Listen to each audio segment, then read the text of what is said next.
Do you remember that moment when you laughed at your parents because they couldn't figure out how to switch the TV input? Well, congratulations.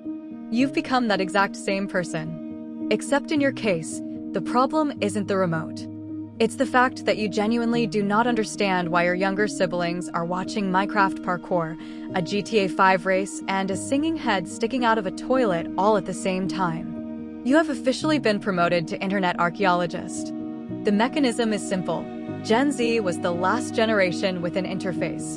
You remember folders, files, installers, and learning how everything worked. You remember when a video had to buffer before it played. For a few seconds, you just stared at the screen and waited. Gen Alpha no longer has tech literacy in that old sense. For them, technology is not a tool anymore. It is the background. It is the weather. It simply works and keeps delivering instant stimulation. So there is no reason to ask what is under the hood. And that is exactly where the gap begins. You grew up with an internet that still pretended it was meant for something specific. They are growing up in a stream. They do not need to know how something works as long as it works instantly.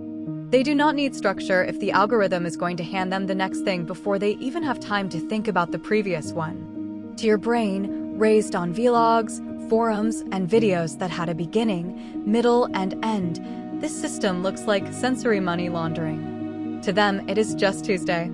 Gen Z thought it was digitally native because it could navigate apps, beat the algorithm, and edit TikToks without any tutorial.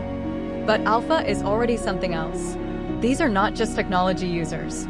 These are kids born right in the middle of the feed. They do not watch brain-rot content because they are less intelligent. Their boredom threshold is just so low that normal storytelling feels broken. When you try to tell a story, they switch on 3 streams of stimulation at the same time. And to them, that is not chaos. That is just a completely normal evening. And that is exactly why the new slang captures the problem so well. For Gen Z, skibbity, riz, or whatever the word of the week is still a joke, a meme, something used half-ironically. For Alpha, it is increasingly just normal code. Not decoration, but working language. The moment some 20-something tries to use riz around a 10-year-old is exactly the moment the entire word dies of embarrassment. And everyone can feel it, especially the 10-year-old. The worst part is that you cannot catch up through ambition alone, even if you try hard enough to keep learning every new thing. You can look up the meaning of every new word, and for a moment, you might even sound like you know what is going on. But it still feels like someone wearing trendy sneakers while the way they stand gives away that they come from another internet era. The problem is not a lack of information. The problem is that something deeper no longer matches the world around you. You no longer have this world's default operating system. Of course, there is no point pretending Gen Z was the last bastion of dignity. Remember MLG montages, dubstep blasted at 400%, and humor based on random screaming? That was not the peak of civilization either. It was just brain rot in beta form. The difference is that back then, absurdity was still an interruption. Now it is often the entire format. For us, the screen was part of life. For them, life is increasingly something that happens through the screen. And it is worth saying one thing honestly.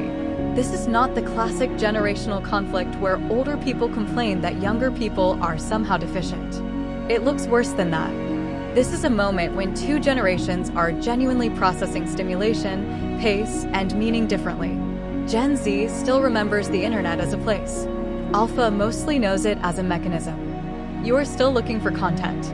They are looking for the state that content is supposed to put them in. You want a punchline. They want something to be happening, preferably immediately and without any silence in between. The only sad part is that this shift is not asking anyone for permission. In a few years, they will be setting the default rhythm of culture. And you will sound like the person explaining that movies used to have plots and somehow nobody died from that. What is worse, you will be right, but it will be exactly the kind of rightness that nobody cares about anymore. So maybe the best thing to do is stop pretending you are still keeping up. You do not have to. Your role is not assimilation. Your role is to recognize the moment when you yourself became an older model of user and accept it with the smallest possible amount of dignity. That is still more than the internet usually offers. And if you want to preserve what is left of your relationship with your own brain, do one thing at a time once in a while. Not as a life hack.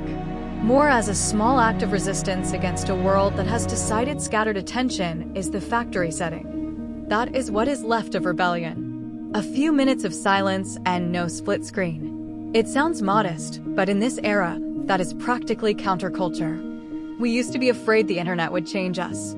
The problem is, it already did, and the younger ones don't even remember there was ever another way.